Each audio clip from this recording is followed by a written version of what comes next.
Yo, what's good, people? It's Jay Cactus, and we're back again with episode 8 of Cactus Convos. Today, I've got another sick producer with me, real special guest this time. He's got some crazy credits. He's worked with people like Roddy Ricch, Rich the Kid. I've seen Soulja Boy credits, done a lot of work with Manchester artists as well, like Tunde. Yo, the list is just endless. He goes by Legendarykeyzz. So what's good, my bro? What's good, bro? What you saying, bro? It's good to have you on, man. I know you haven't done many interviews, have you? Yeah, never, bro. I've never done them before, you know. First time for everything, man. Yeah, come on, bro. But yo, there's so many things I want to go through in this podcast. You've got some, even just reading them credits out there, there's some crazy credits there. And I know it hasn't been like an easy story. I know you've worked hard to get to that point. So before we get into all of them credits, let's just take it way back. So if you could just give me a little overview, talk to me about how you even got into producing, how you started making beats, like where it all started. From bro, to be honest, when I first started, I didn't even think I was going to be a producer, bro. Like, I never thought of it, do you know what I'm saying? Yeah. I got kicked out of college, kicked out of school. From there, I thought, yo, what I'm going to do next? Yeah. You know what I'm saying? Yeah. Mum was telling me to get a job, and finally got a shitty little job. And I didn't like it, bro. I thought, fuck this, I'll do something else. Yeah. And one of my mates, it was about 5 years ago, he came around to my house, he was like, oh, what do you do? I was like, nothing, bro. Like, nothing. You know what I'm saying? I'm cooked out. And he goes, he makes beats. So I was like, all right, you make beats. So he gave me the program. And from there, bro, it just the rest is history. Yeah, it was the rest of history, bro. Is that FL Studio then? Yeah, FL Studio 12 now, man. Yeah. So how many years ago is this? Like, when did you first open FL Studio? About 5-6 years ago. 5-6 years ago, yeah. Yeah. So when you first started, what kind of beats were you making? Was it always like UK rap? Were you doing like boom bap? Beats, like trappy beats, you know what I'm saying? The old school trap beats. Yeah, yeah. Like, I didn't really have a sound. Right now, I have like my Detroit sound, you know what I'm saying? Yeah, I hear that. So even like back then, what was your game plan when you first started off? Were you just trying to make beats? Were you doing like the YouTube thing? Were you sending beats out to artists? To be honest, it was a hobby thing. It was just a joke at first with one of my old friends, Kelly, innit? Yeah. Kelly's my type boy, man. We used to cook up beats on in you know those little speakers that you used to get, little water speakers. Yeah. Speakers to that, innit? And just go try and make beats on that when I first started, innit? Yeah. But yeah, bro, I didn't really know where I was heading. It was just, let's just make beats to see what happens, you know what I'm saying? Of course, yeah. How were you learning as well? Was it your boy showing you everything, or were you learning through tutorials? Nah, bro, didn't watch no tutorials. They give me the project, not project. They give me the FL Studio. Yeah. And bro, when the first time I opened it, I was like, what the hell is this? Yeah. There's so many things that like you can dial. Yeah, bro. Like, so I'm going through it and I just learned myself. Yeah. How to use it. You just got to dive straight in the deep end, innit? Like, you just got to play with things, tweak things, dragging sounds. I take it you didn't have any like music theory knowledge. You didn't play any instruments or anything like that either. Nah, bro. No, not at all, bro. I never even thought I'd do music. Yeah. You know what I'm saying? Yeah. But what kind of stuff were you listening to though? Or what was like the real inspiration? Did you always have a passion for music, or was it just like you seen your boy do it and you thought, you know what, I could try this? I listened to a lot of music, hip hop songs and old school Tupac. You know what I'm saying? When I was younger. Yeah. Like old school songs, but I was never thought of being a musician, you know what I'm saying? Or making beats or producer. Yeah, I hear that. So obviously 5 years is like a long time to get to this point. So there's obviously been a lot during that come up. So talk to me about, so you first started making beats, you were just doing it as like a hobby. So when did you start taking it serious? When did you think, you know what, I'm going to try and make this a career. I'm going to just go all in with this. To be honest, it took me a year to even learn how to use the program. It took me a year. And the next year I just learned how to like physically find a sound. Yeah. So I was making beats, and then I think the next year after that, I was watching started watching YouTube tutorials. Everyone started posting. Yeah. So I started watching. No one was selling the beats. I was like, I had to sell beats. So I was like, cool. Then someone from my school bought a beat off me. I was like, yeah, put it in. And then I realized from there I could start doing it, selling it to different rappers. You know what I'm saying? That first beat that you sell, that's the best one ever, isn't it? When you first make some money selling a beat, it's like, right, I could actually do this. Yeah, I thought I was the man, bro, back then when I first saw the first beat. Yeah. Well, I was the man, I thought, yes, wasn't. Do you think your beats were good at that point as well? Like, only after a year? Shit, bro. Absolutely. Gonna say, with no tutorials, no nothing for a straight year. It can take some time to practice. If I played them in the studio to an artist now, they would think, get the fuck out of the studio. You know what I'm saying? That just happens, man. Everyone starts off somewhere. It takes a while. It takes a while to get going. This is why, because I always get messages from producers on Instagram and everything asking me like why the beats aren't selling, why they're not getting anyone like on the beats. And then I say, yo, send me a YouTube channel, like send me beats, let me take a listen. And then they send me the channel and they've got about 5 beats on there. I go to the Beat Stars. You know, the same again, there's 5 beats on there, there's no experience, no nothing. It's like, bro, it takes time. It takes time. Like, it takes a long time. Like, if you were to guess now, how many beats do you think you've got in your catalogue? In my Beat Stars, about over 300. I don't really upload to Beat Stars as much, but I know on my computer I've got thousands. Thousands. It takes a long time, man. It's just one of them things, like, the more you do it, the better you're going to get. I tell everyone all the time, there's no shortcuts with this. You can watch as many tutorials as you want, but until you start applying them techniques and actually doing it, you're not really going to improve. Yeah, definitely. So out of all of the placements, who was like the first rapper that you got on your beat, other than maybe someone that you were telling to in school, but the first one where you thought, yo, this is actually sick, I've got this guy on my beat? The first placement I ever got was a Soulja Boy placement. Was that your first one? Yeah, that was my first one. How the fuck did that happen? Because Soulja Boy, that's a big name. I saw Soulja Boy's producer in the studio with him, and he was like, "Yo, this is a funny story." He was like, "I'm doing collabs." I was like, "Yo," I didn't really have the money. I was thinking, "Yo, I want to do a collab." So anyway, I got the money together, and I paid him about $200. I don't remember, for the collab. And he goes, "Send over your tag, send over a melody." Sent over, and it was shit. But I thought, I might as well, the opportunity, you know what I'm saying? It might not. So I paid him, I did the collab with him, sent it, and a few days later I saw Soulja Boy working out to the beat, to the song. Well, you just saw it on his Instagram or something? Or on his Snapchat, he was, or Instagram, I don't remember what it was. He was training in his gym to the song. What? And I remember the beat, and I was thinking, I was buzzing, bro. I was jumping around like, yo, that's crazy. And, but then the producer took my tag out. No way. Yeah, so then from there, bro, it just made me think, you know what? Let me go harder than I've been before. You know what I'm saying? Yeah. He didn't give me my credits, so you still got all the credits, yeah? Yeah, no, I got all my credits. Yeah, but I'm talking about that one Soulja Boy placement. Right. He didn't credit me on it. You know what I'm saying? Really? So from there, it made me go harder and work on my own. And just thought, let me keep going. Something else will happen, and then from there, it opened doors.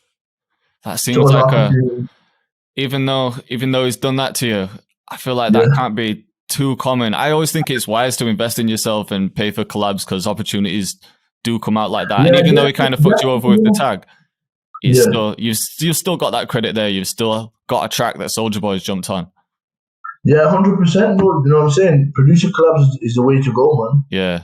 Was that the first ever collab that you paid for? First ever collab I paid for. That's crazy, man. Because usually you have to do something like that like quite a few times. It's not just, right, the first collab that you pay for, something major is going to happen. It might be like the 5th time, it might be the 10th time. It was weird, man. It was mad. Yeah. It's good that you invested that way, though, because a lot of people don't want to spend money. A lot of people, it's kind of like cool kid syndrome where they're like, I'm not paying someone to collab with me. Do you know what I mean? Yeah, definitely. Well, that's how it is in this music industry. Do you know what I'm saying? Everyone thinks they're on top. Yeah. Of course. And obviously if this other person's got a lot more experience and he's in the right rooms with people, then why not spend that money? Like you went out of your way, even though you didn't. That's why I always say to these producers, you know, I helped a lot of producers get their first placement, and I just helped a producer get a placement on Fivio Foreign's new album. That's crazy. So I just tell them, always invest in yourself.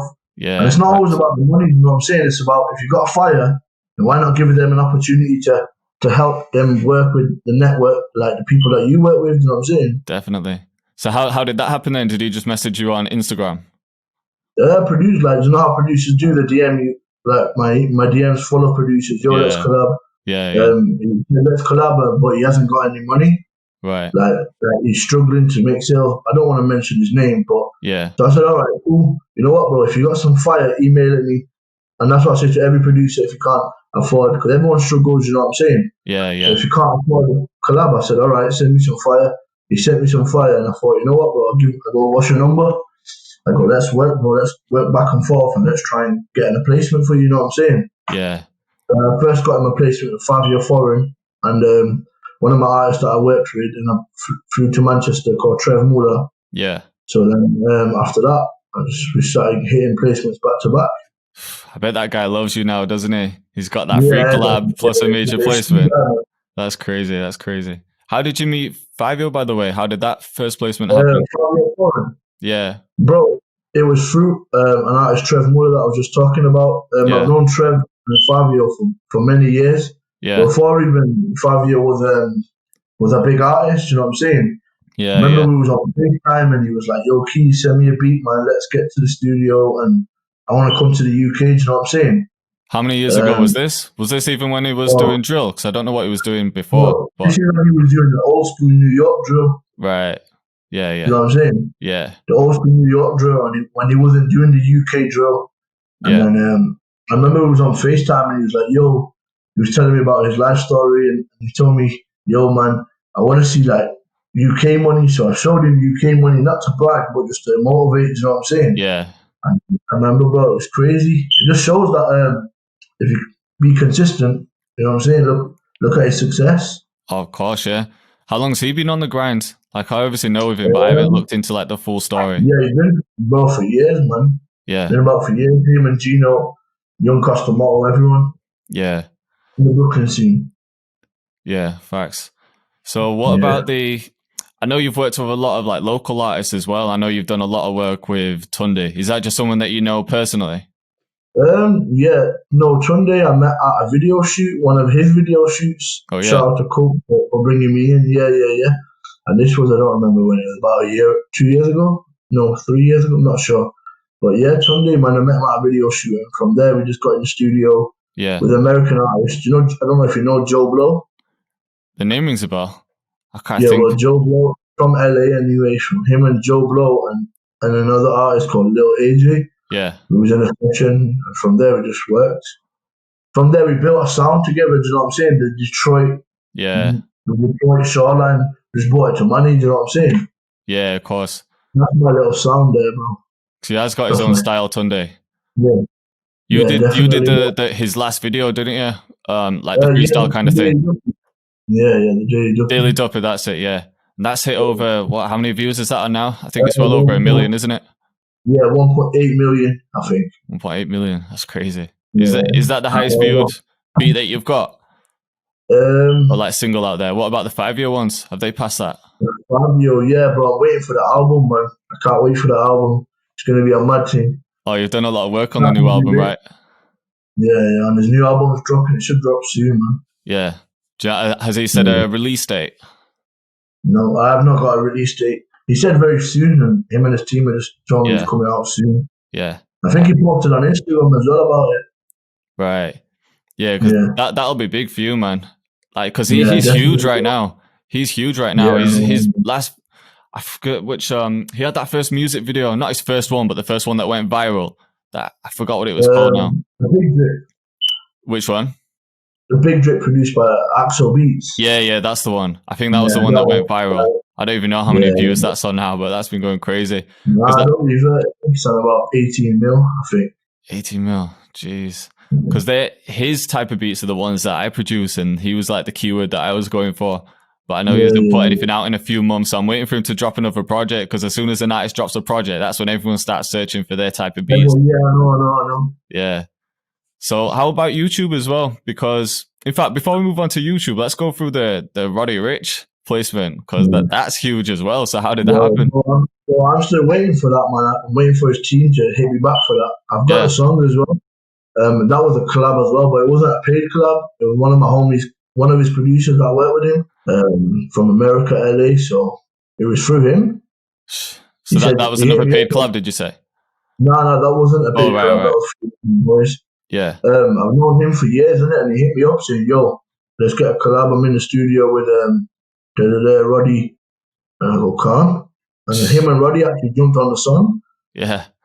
Produced by him, and he recorded it as well. I was like, that's mad. That's mad. That's because he's another one that's just huge right now. So yeah, he's absolutely mad, bro. Bro, you're building up your portfolio to something crazy.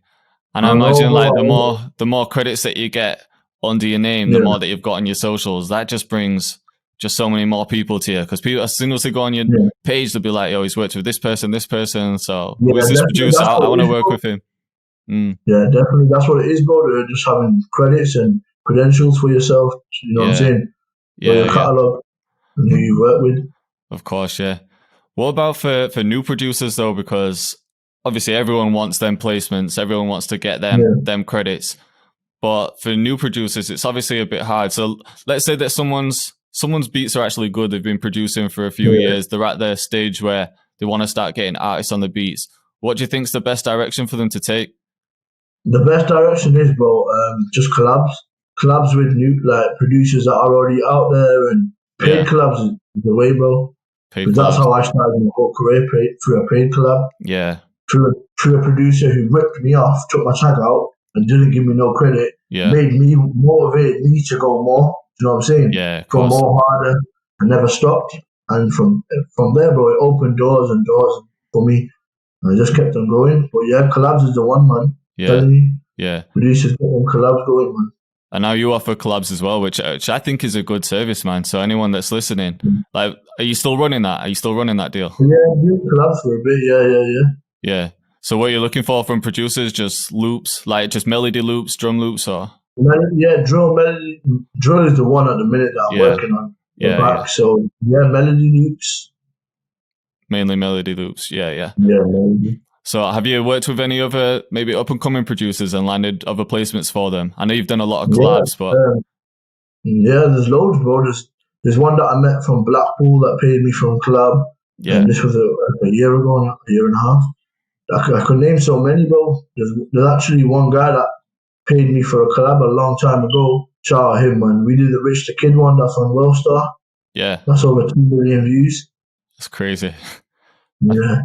Bro, collabs is just the way, isn't it? Collabs is 100% the way. Collabs, bro. You won't even believe this story.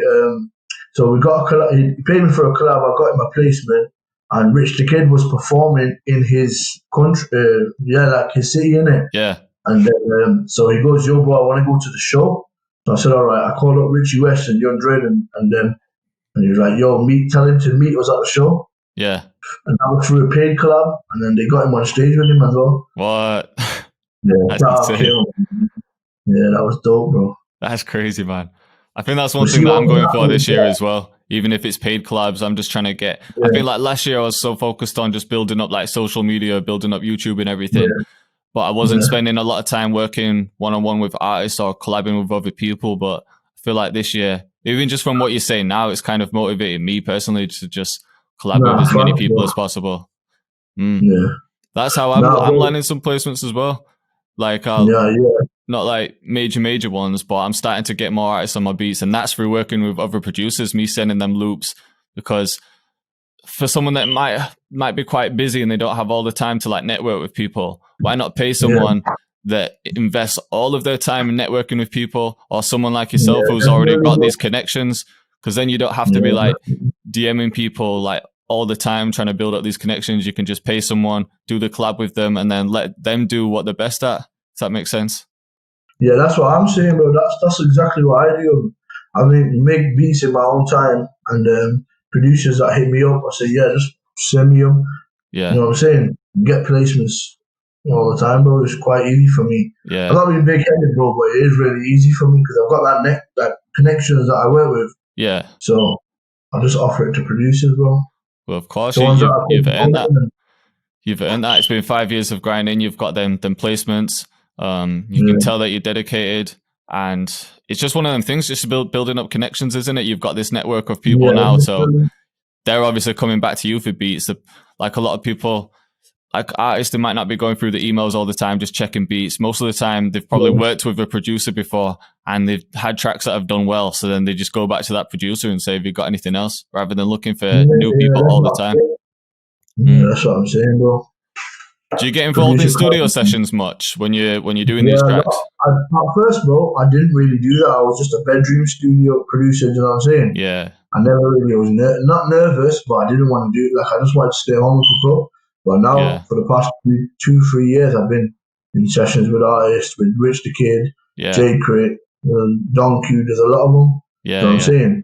Of course. It's better to get yourself in a session though, bro, because when you're at home, people don't really know what you're like, but when you're in your session, you can flick through beats, build more connections through the studio session. Yeah. You know what I'm saying? Work with different type of artists and just build a network, bro.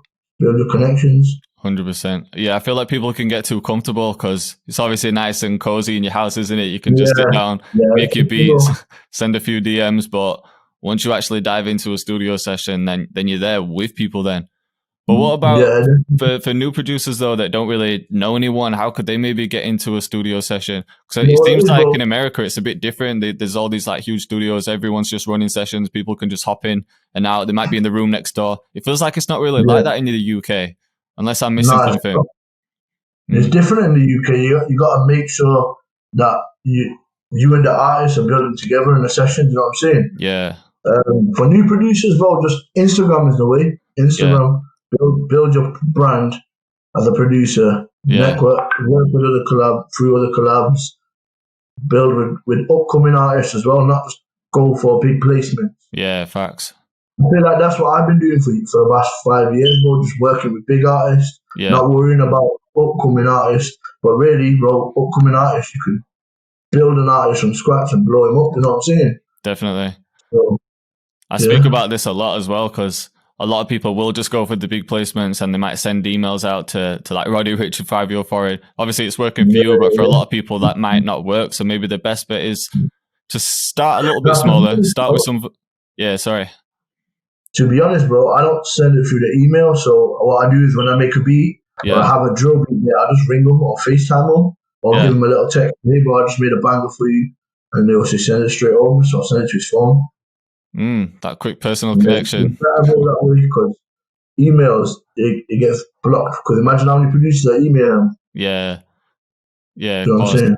I can't imagine rappers just sitting there either just going through all them emails. They might click on a couple. Yeah, but I'm saying too many emails. They don't really do that, bro. They just pull up a beat from either their phone, they email, they send it straight to the engineer to pull it up. Yeah. That might be a little gem. In fact, I've heard a lot of people talk about this, is to get close with the engineer, because a lot of the time it's the engineer that's playing the beats to the artist, isn't it? Yeah. I'm not really built like I don't really do that with the engineer, but I've heard a lot of people speak about it on podcasts. Yeah. It kind of makes sense though. Kind of makes sense, because like we were just saying, like people aren't really going through all these emails. They've got work to do. They've got writing to do. But that's what I'm saying. I know. Yeah. So get tight with the engineers. And plus the engineer's not going to have as many emails because not as many people are sending stuff to them compared to what they're sending to the artist. Yeah, I know. Yeah. So how about like sync placements? Do you ever go for anything like that to get your beats on, like maybe TV ads, or has that ever happened? I've had my beat on the biggest TV show in America, Love and Hip Hop. Oh yeah. I know the show. Yeah, I've had that through Safari. I don't know if you heard of him. Through Safari. From New York. I don't think I think it's Nicki Minaj's ex, his husband. Oh shit. That's big then. Yeah. So how did that happen? That was my second placement after the Soulja Boy one. Jeez. How did that happen then? That was through was it a collab? Yeah, he sent me over some dancehall melodies, so yeah, I finished off that, got him a placement. So jeez, you've hooked up a lot of people. I bet from that first collab where the guy kind of fucked you over, I bet that's just made you, it motivated you for a start. That motivated me to go 10 times, 100 times harder. You know what I'm saying? Yeah. And it also probably made you want to collab with other people and treat them the right way, because you've had this happen to you. It's like I don't want anyone else to go through this. So if I ever this music industry, it's not good, bro. It's all fake. You know what I'm saying? Yeah. So that's what I just do, me, bro, and work on what I've got going on and just keep it quiet. So I think that's the best thing to do. I think a lot of people stress about what other people are doing. They compare themselves to others. They're always watching these other people. But everyone's got their own lane. Everyone's got their own journey. Especially producers are hiding behind like the wall, looking at other producers. You know what I'm saying? Watching what they got going on, not focusing on themselves.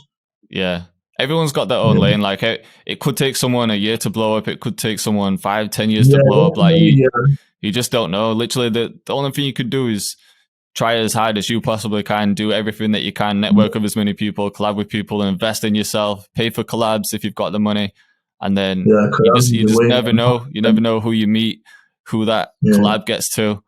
Like there's so many different ways you can do it. So yeah, I think people need to stop stressing about what other people are doing and just focus on your own stuff. Like, this year, bro, like for the past 5-6 years, I've been chasing placements. Yeah. And I thought to myself, why am I not working with upcoming artists? You know what I'm saying? Yeah. I started working with upcoming artists, building relationships. Building relationships is the key. Yeah. To connections, you know what I'm saying? Having relationships with artists is the best. But yeah, building a relationship. But this year, I just want to focus on YouTube. Like, you see how you've been focusing on your YouTube and brand. Yeah. That's what I've been trying to do. We'll focus on YouTube and it's more sales, you know what I'm saying? Yeah, yeah. I know we spoke about this a little bit the other day because I know with getting placements, it can be, I imagine for one thing, like the pay can be kind of long because you have to deal with the business side of it. You might not get the best percentage, then you got to wait for the tracks to come out, then you wait to collect your royalties. So have you had some bad experiences with that? Yeah, definitely, bro. It's long, but you got to wait 6 months to get your royalties. Yeah. And it's just headache with the paperwork. You know what I'm saying? The contracts, the agreements, the back and forth. You got to wait for you got to hit the lawyer up, wait for them to, you know what I'm saying? Yeah, yeah. The back and forth that I don't really like, bro. So I wanted this year. I've been doing that for the past 5 years, paperwork and everything. Yeah. I'd rather this year, I just focus on my YouTube and building my subscribers. So I've been trying to do it for years, but I think I've been on and off. So yeah, I had a look on YouTube. I think the first upload was like 2015, was it? Yeah, that's when I started YouTube. Yeah. So you're probably just uploading every now and again at the start, and then you were uploading more further down the line. At the start, I didn't really know how YouTube works. You know what I'm saying? I used to just post randomly a few times a day. But now I'm posting every day, to be honest. Now I'm trying to get it every day. Yeah, I think that's the best thing to do. Definitely. I'm not even posting every day at the moment, but if you can post every day, then, and you're using like the same keywords all the time, you're going for the same type of artist. Yeah, well, you don't even need to post every day. You got 20,000 subs. It's a little bit different with tutorials though, because tutorials they're long, aren't they? And the way I saw it was if I put out a video like every day, people will like usually just watch the latest one, don't they, when they go to your channel? So I thought if I'm uploading one every day, the quality might not be as good in each one because I'm probably spending less time on it. And also I just thought maybe I'm fucking it up in a way because I'll upload like one video and before everyone's seen that, I'm uploading another one before everyone watches that. Do you know what I mean? Yeah. So now it's like, it's kind of clear I've got one on Tuesday, one on Thursday, every week at 6 p.m. And I can put a little bit more time into that video so I know it's going to be a good one for people to watch. Yeah, because then you can schedule it, innit? You know what I'm saying? Schedule it to drop on that. Yeah, exactly. More time to work on it, more time to edit it. Exactly. Make it better. I can't lie, like the editing videos is kind of long. It's kind of long. And that sometimes I feel like that holds me back in some ways because it stops me from making beats as much. Like I'm not one of them producers that will just be in my room just making beats all day. I'll be like doing videos. I'll be doing like working on sample packs. Obviously running like the business side. That's what rappers think we do, innit? Yeah. Sit in our bedroom and make beats all day. Yeah. But really, being a producer is actually a headache. Yeah. You've got answering emails, answering DMs, getting contracts sorted, getting paperwork done, uploading to YouTube, making beats, send out the placements. Of course. So it's not easy being a producer, but it's a good grind, man. It is, definitely. Talk me through your usual schedule then. So when you wake up, like, do you have a usual schedule every day? Is it like a certain amount of beats that you want to make? Or? Yeah, I'm in a routine. I'll wake up, you know what I'm saying, get the dog walked, sort the dog out. Yeah. Straight away, get cooking, making beats. And literally, that's it. Literally, get studio sessions done. Yeah. See what else I've got to do in the evening about paperwork or contract agreements. Yeah. Literally, that's it, bro. Do you have a manager, by the way? No, I don't have a management. I've been doing it independent. Doing everything for the past yourself. 5-6 years. I've had a lot of managements hit me up and trying to manage me and take me out for dinner and that, but you know, wine and dine, yeah. Yeah, bro. Yeah. Well, obviously they've seen the credits under your name. They've seen you with some success. Everyone wants a piece of the cake in it. Yo, trust me, everyone wants a piece of the cake, man. Now, but bro, for upcoming producers, they will get there, man. Just gotta keep focused and look for the long run, not just for the quick money. Do you know what I'm saying? Yeah. Focus on the long term. Of course, as man. a producer, bro, think about where you're gonna be in 5 years as a producer. Yeah. You never know what can happen, bro. When I first started, I didn't know. When I first made beats, that I'm gonna end up producing for Roddy Ricch, the biggest artist in the world. Yeah. Rich the Kid, you know what I'm saying? I didn't really know, but it's happened, bro. There are a lot coming. Yeah, I hear that. Well, it's one of them things as well. Obviously, you've got to have the passion for it. It's not just, like you said, it can't just be right, I'm in this to get some money. When you started off, you said that it wasn't even about like, oh, I'm going to be a producer. It was just, I just want to make beats. Like, I just want to produce. I'm kind of like, see where it takes me. Yeah. It was a hobby. Yeah. But then you would have had that switch at one point where you're like, right, I'm going all out with this now. Can you remember when that turning point was where you're like, right, I'm actually going to make this a career. I'm investing everything into it. Once I got my first or second placement, once I started getting placements like that, it just made a switch. It was like, right, now I need to get myself in a routine and get it sorted. Yeah. So every day I'm promoting, every day I'm sending out, you know what I'm saying? Yeah, yeah. I just started making a little thingy for myself. Of course, yeah. So how about like in terms of like the business side of music and selling beats and, you know, dealing with like royalties and everything, because you don't have a manager who's doing it all for you. Do you send stuff out to lawyers to look at, or is it just one of them things that you had to learn along the way? You just kind of dealt with the first contract? When I first started, no one told me nothing. I didn't know nothing about the music industry or the business side of music. And the business side of music is very important if you don't know the producer, you know what I'm saying? Oh, of course. If any producers need help with that, DM me, I'll help you. I don't mind, you know what I'm saying? Yeah. Because I remember when I didn't know any information about that, but yeah, bro. Yeah. I do everything myself, and it took me kind of long to learn. Did you kind of make any mistakes in the past in terms of the business? Did you agree to any contracts that you shouldn't have? Or? Yeah, a lot, man, a lot. Yeah. No, when I say a lot, I meant like through the first 3-4 placements, probably 3.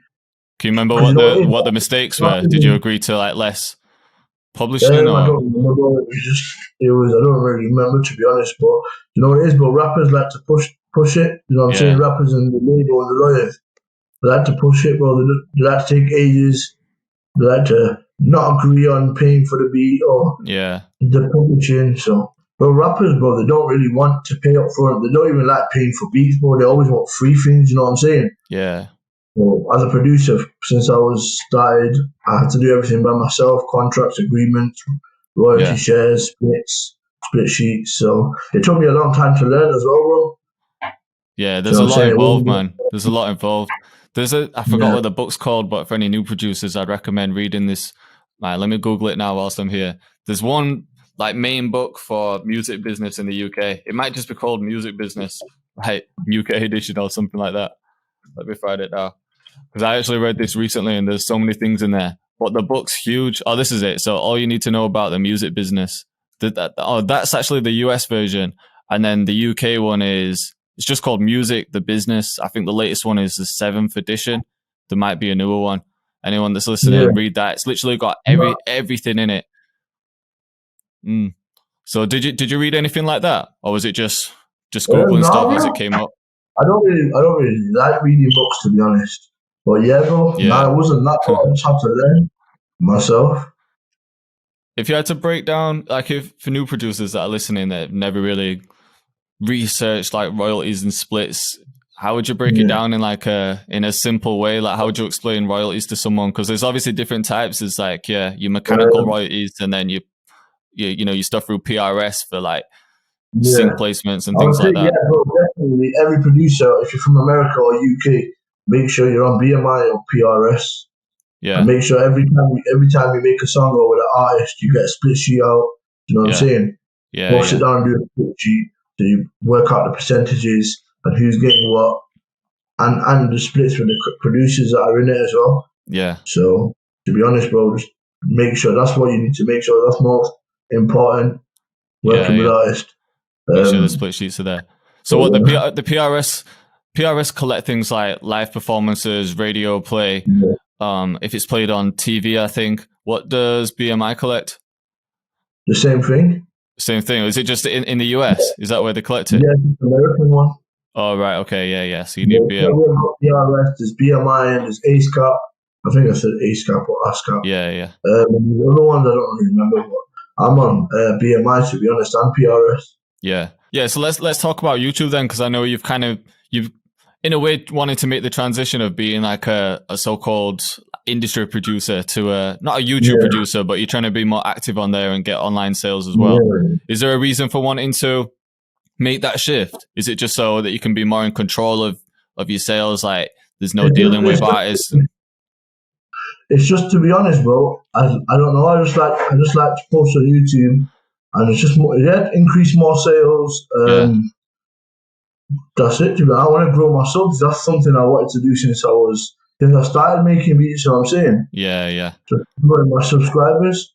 I feel like there's been a big shift in the industry. Anyway, like back in the day, like years ago, it was mainly about producers just working one-on-one with artists in the studio. If you weren't doing that, then you weren't really doing anything. But now, obviously, with YouTube and BeatStars and everything, there's this whole other world, and you've got like 16-year-olds making a killing selling beats online.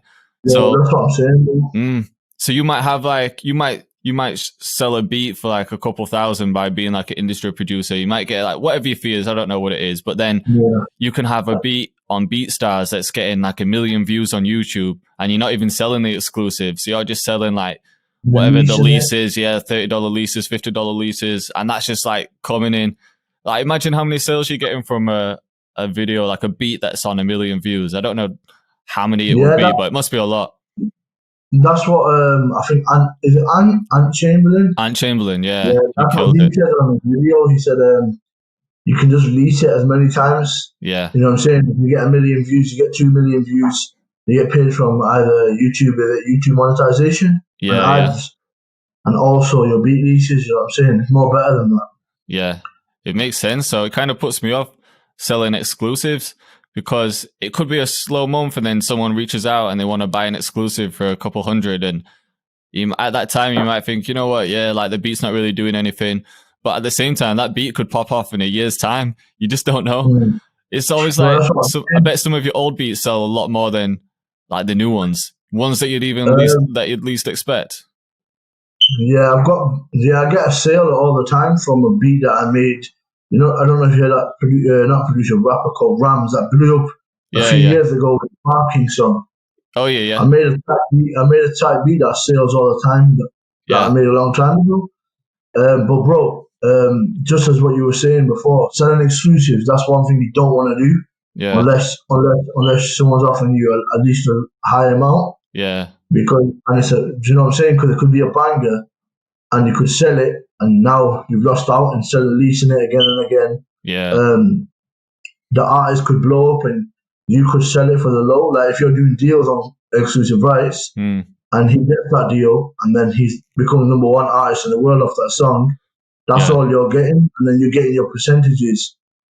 Do you know what I'm saying? Yeah, definitely. But if you was to sell it to an artist but for higher price, then make sure you're getting what you deserve. You know what I'm saying? Yeah, of course. Percentages. Of course, yeah. I think the standard on BeatStars, obviously, when someone makes an offer for an exclusive, like the standard on BeatStars, I think it's defaulted at 50%, but then the artist can type in what percentage they want to share, because it comes through as an offer, doesn't it? So it might come through with like £500 and you only get 25% of the royalties. So what would you recommend producers to go for? You know, if the fee's like kind of high, say it's something that they've never really had before, but then the royalties are real low, would you still recommend that they do that, or do you think it's important to like just keep your royalties regardless? It's important to keep the royalties. You know what I'm saying? Yeah. But at the same time, don't even sell exclusives. Like only sell it if you need to get it. Yeah. I don't sell my exclusive rights unless it's big labels like Fivio Foreigns or you know what I'm saying, like Columbia Records or something. So, yeah, because that credit's going to be worth more than what they've paid for the beat anyway. Yeah, definitely. That's what I'm saying. Yeah. You have to get an upfront fee, which is the low or whatever you're selling it for, and then that's all you're getting. You know what I'm saying? Yeah. I've heard that story so many times of people, like, they'll have a beat, maybe it's getting some all right views on YouTube, but it's not really popping off, and then someone offers maybe 200 for the exclusive, and they think, I'm just going to take it. The beat's not really doing anything. The producers that make a mistake, bro, they sell it for $200, not £20. Yeah. And then they get about one something, and that's all they're getting. Yeah, and then the beat on YouTube starts taking off, and it starts getting over 1 million views, and then they can't sell anything. I've heard a few people say that. So with the YouTube game, I know the main artist that you've been going for. It's like Manchester artists, isn't it? You've been going for Tunde. Yeah, a lot of Manchester artists. Tunde, Mastermind, Meeks. Yeah. Everyone that's in Manchester right now that's doing beats. So yeah. Yeah. How long have you been doing their type of beats, roughly? I do Tunde and Meeks type beat mostly because that's my sound and that's what we, you know what I'm saying, we built in Manchester the sound. Yeah. So I do them most, but bro, there was a time where I was just working with American artists, and I was thinking, why am I doing that when I'm from the UK? Yeah. And then I just shifted to the UK for now, working with all the at first they were all upcoming artists, and then we just made a sound and name for themselves. So yeah, well, you were probably doing them before they were blowing up, because Meeks, especially, he's blowing up in the UK right now. He's killing it. Although they're not worldwide, they're not huge right now. Sometimes they can be better ones to go for because there's not a lot of competition. Because for people even Fivio, everyone's doing Fivio type beats. I'm doing them, which is probably a mistake. But everyone's trying to go for these big artists, but they're forgetting that every other producer is also going for these artists. So if you go for the local ones that are maybe still popping off, but more local, just more low key, then as they rise, your producer channel is going to rise as well. I always say it's kind of like investing in a stock. Like if you get one of them companies that is just starting off and you really believe in it, if you put some money in at that point, when that company rises, you're going to grow with that company. Do you know what I mean? You're going to make a lot of money. It's best to go for these local artists, upcoming artists, because everyone's doing, future type beats. Everyone, you know what I'm saying? Yeah. To think about the bigger channels that are already popping off that Roddy Rich type beats, future type beats. So what I'm doing right now is working off the upcoming. Well, it wasn't upcoming; they were upcoming at first. Yeah. I started doing Meeks.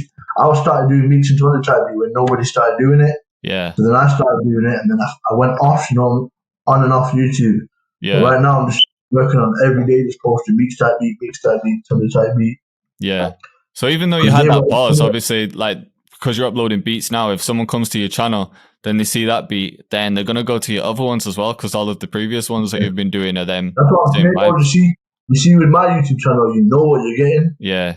You know what I'm saying? You know you're getting that sound, that Detroit sound, that rap UK rap beats, you know what I'm saying? Yeah. So that's all I'm uploading at the minute to grow my YouTube.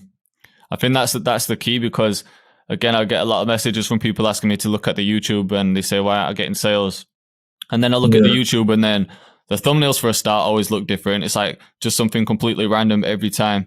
The titles are always different. One day they're uploading a boom bap beat, the next day they're uploading drill, then they're uploading trap or something else. But you get subscribers, because subscribers, like you said, they want to come to the channel and know what to expect. They want to be like, yo, I'm going to Legendarykeyzz because he's got this particular sound, and I know that any beat that he posts is going to be something that I could fuck with. But if you were uploading boom bap one day and then EDM the next day, everyone's going to be like, what's going on? That's why producers are not growing on YouTube. I had to learn from years to grow on YouTube. Yeah. I've actually met a producer I've known this producer for about a year now, and he's only been doing, I think it's a year, he's only been doing YouTube for 3 months, bro. And when I first met this producer, he had 800 subscribers. Yeah. Bro, 3 months later, he's at 11k subs. What? Even 800 in the beginning is a lot. Yeah. It can take over a year to build up that. Is that the one you mentioned the other day? Does he do drill beats? Yeah. Drill beats, yeah. That's crazy. He does a lot of beats and that. So he's built up that channel quick then. Did he share any sauce with you? Did he kind of say the same thing? Yeah, he gave me the sauce, bro. Yeah. That's what I'm saying. He gave me the sauce. Good thumbnails, good, make sure your thumbnails stand out and eye-catching. Yeah. Make sure your beats are hard. And upload it all the time at the same time. With good keywords, you know what I'm saying? good tags. Do you use any of them tools like vidIQ and TubeBuddy to do keywords? Yeah, I got vidIQ, but I don't use it. Yeah, I feel like it's good like at the start to give you a bit of an idea, but I don't think it's that accurate. I don't think because YouTube don't really share their data, do they? Nah, I don't think so. Everyone's telling me vidIQ. What's the other one? TubeBuddy. TubeBuddy, yeah. Yeah, I don't use them both, bro. I just upload with the tags that I made, and just keep uploading every day the same tags. Yeah. At 7 p.m. That's what I do as well, 7 p.m. But I'm doing that every other day at the moment. I need to switch it up and start doing every day because I always preach it to people. I'm saying you need to be uploading every day. But you can you can sit back and upload once a week because you got 20,000 subs. not on my beat channel though. I'm on about my beat channel. I need to be uploading every day on my beat channel. But I think because I'm running the other channel with the tutorials, that just takes up a lot of time. So, but we'll see. I'm not one of them producers either who makes like 10 beats every day. Like that's what I used to do, bro. I used to literally make 10 beats a day. Like I used to try and stress myself out and I need to get 10 beats done. I need to get 10 beats done. But then I figured out myself, why not just make 3 or 5, 4? You know what I'm saying? Yeah. Or even 2, to be honest. 2 in a day. You got 1 to send out and you got 1 to put on YouTube. Of course, yeah. And plus, if you're just doing 2 a day, you've got more time to spend on them beats. You can probably, they're going to be better. I feel like if you're trying to bang out like 10 beats every day, you're going to rush it and the quality might dip a little bit. That's what I'm saying. Yeah. The more time you spend on the beat is the best. Like when you upload it, definitely going to sell because you spent time on the beat. You've not just rushed it to bang it out. Yeah, of course. I feel like that's what a lot of people will do. They get stressed out because like, I haven't made 10 beats today, and they'll just like fire up any old melody that is kind of shit, and they just upload it for the sake of it. So I think you're right there. What about, let's get into like the technical side then. Like when you open FL, what are some of your like go-to plugins? I know when I was listening to your beats, I know you like pianos. You've got that sick like UK piano kind of vibe. So the plugins that I use that are my go-to ones are Nexus 3, Nexus 2, and Purity. I know they're the most easy to get, and I don't really use Atmosphere and all them. So I haven't even tried Nexus 3. Yeah, I haven't even tried Nexus 3 yet. I'm guessing it's good then. Yeah, it's really good, man. And Purity is an old school one as well. Purity's been around for a while. I like Purity because of the UK rap beats that I made, the Detroit song. Yeah. I had to get the bass up there. The bass from there? Yeah. I don't even think I've used it for the bass. I think I've got it sitting there, but I just never really used it properly because I've been... It comes good for that Detroit bass, the T Grizzly type bass. Yeah. There's one plugin, I think it's called Synth. I like to use it. I need to try that. How about drums as well? Have you got a go-to drum kit? Yeah. I've been using the same drum kit for time. I bet no one knew that. Well, I don't really bother about drum kits, to be honest, bro. It's about like how you use the sounds in it. I used to get my drum kits from Cash Money AP, from the big producers and that, and that. Yeah. But that was time ago. Now I just use mine. I'm gonna bring out a drum kit very soon, actually. To be honest. Oh yeah. It's a good thing to do, man. I don't remember I should or not. But. Yeah, it's a good thing to do because I think just having multiple revenue streams is just sick overall because. Like, if one thing starts lacking, like you've got a month where beat sales aren't doing as good. Yeah, you got something else to stand on, do you get me? Yeah, of course. That's why I've been doing it. And to be honest, like drum kits sell a lot more than my actual beats. But I think that's down to my YouTube channel, the tutorial channel, like just growing so much. Most of my traffic comes from there. Yeah. That's mad though. Have you got a plan? Say that again? I said I didn't even expect that. I thought your beats sell more. Yeah, it's crazy. I think like I said, I think it is just down to the other YouTube channel just growing so much, the tutorial side, because obviously that one's aimed at producers a lot of the time. Because I was using my own drums anyway. I'm kind of like geeky with it. Like I get all technical. I get into sound design and everything. So I was using my own drums anyway. And then when you start doing tutorials, people see the sounds that you're using in the tutorials. You're proving that you're making fire beats with them. So then people want the sounds that you're using. So it kind of makes sense. But the beat channel, I definitely want to get the beat channel growing because I see the tutorial one popping off, but then the beat one's just not going like as The fast. beat ones, I think the beat, bro, to get your channel popping is hard, bro, because every they think of it, there's millions of producers across the countries, Yeah. and they're all doing beats. You know what I'm saying? Yeah. They're all doing Rodney Rich type beats, Future type beats. You know what I'm saying? All these type beats. Yeah. So you just gotta pick one or two artists and just focus on it. Yeah, facts. That's what everyone's kind of said to me as well.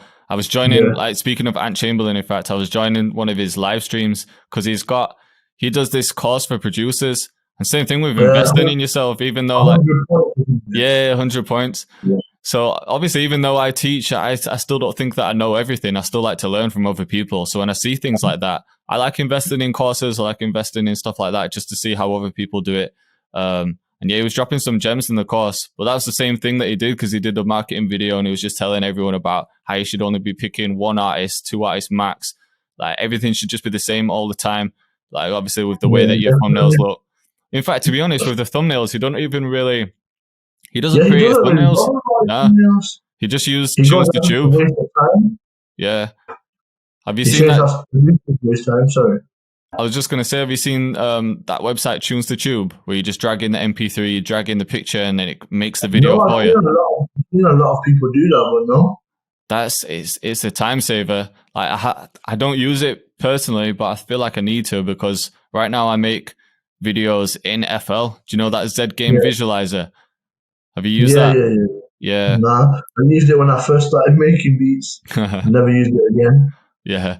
So you have to wait for a while for the video to export, obviously. But with Tunes to Tube, you literally just drag in the MP3, drag in the picture, and it's linked to your YouTube account. So as soon as you drag them in, it just creates the video for you and uploads it. So you don't have to sit around waiting for the video to render. That could be a real time saver, that. So yeah, I think just... Yeah, I never used it though. I'd make the picture and then just bang it on. To be honest, bro, if I tell you this, it's going to be mad. I put it through my phone. So I use an app on my phone to make the video and then upload it from my phone and edit on YouTube. Yeah. That seems kind of long if you're working on a laptop. How come you don't just do it on a laptop? Yeah, it's just long, bro. I don't know. It's just faster, bro, for me. Yeah, I suppose it's whatever you get used to, innit? Like if you're used to doing that, you know your workflow. So that makes sense. Definitely. So how about like your plans moving forward then, apart from the YouTube channel? Is there anything else that you want to talk about? Because you've got the drum kit dropping hopefully at some point, a big project with Fivio Foreign. Yeah, Fivio Foreign's album is dropping very soon. I'm actually doing my own UK and USA not producer tape, but like a tape, like an album. Yeah. I'm gonna get features, Legendarykeyzz featuring this and this. You know what I'm saying? Yeah. So bringing two UK and American artists together, shooting a video and putting it all out. That's what I'm working on at the minute. Getting some big names on there. That's a big move. That's a big move. Name, I guess there's probably not much you can say on it right now, is there? Yeah, it's one of them. But still, though, I think that's a sick move for any producer once they start building up that personal brand, because then they can release projects under their own name, and it's not just that artist. Because a lot of the times, producers don't even get credited. They might get like credits where they can like collect royalties, but on the YouTube channel, they're not even mentioning the producer. But if you're acting more as the artist, artists don't like to mention the producer. They don't like giving us credit, so we have to make sure we get our credits and get our payments and. Or if not, we just take it down. And then it can be you featuring the artist. So like you're the main artist really, and you're featuring these artists on your beats. I think that's going to be the way forward. It's kind of what DJ Khaled doesn't it? Like DJ Khaled, Chris Brown. Yeah. But me saying that, everyone calls me DJ Khaled.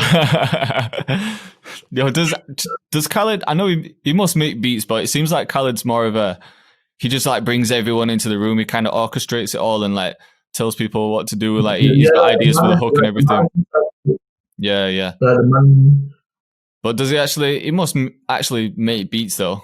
No, I don't think he does. But I think he just. I think he's got a producer that he pays. Yeah. Something like that, because I don't get how he. I think he just brings artists together. To be honest. Yeah.